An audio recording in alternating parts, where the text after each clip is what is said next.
Well, last month, New York State Assemblymember Eric Stevenson was charged with taking a $22,000 bribe. Federal officials say his colleague wore a wire, which helped lead them to Stevenson.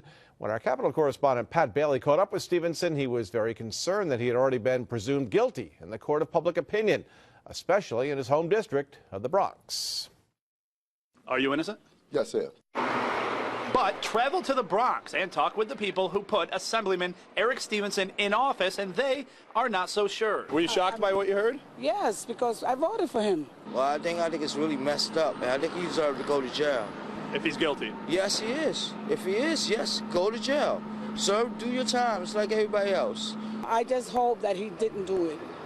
You know, for $25,000, it's not worth it. In his defense, Assemblyman Stevenson said this. I thought all Americans were presumably innocent.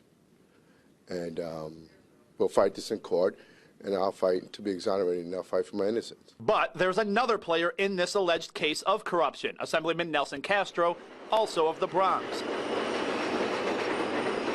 He was wearing a wire to catch another guy. Do you feel like that was somewhat a good thing? No.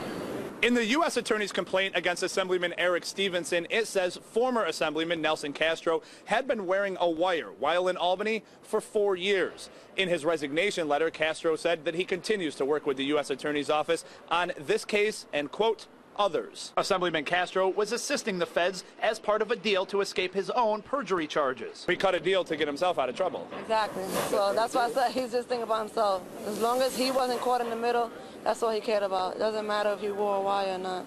He still was in the wrong. And that wrong stems back to 2009 when the original charges were made. So for 4 years, while the Fed sat on a sealed indictment, their informant collected his salary that you paid for, and he voted on key issues like gun control, all while running a successful re-election campaign. All of that is concerning to Castro's former colleagues in the Assembly. It's a little troubling, though, that somebody went through at least one election and possibly two while being an FBI informant. This individual was not a voice for the people. He was a voice for law enforcement. You realize that every encounter you had with an individual and a colleague was being recorded. I think that's troubling to people.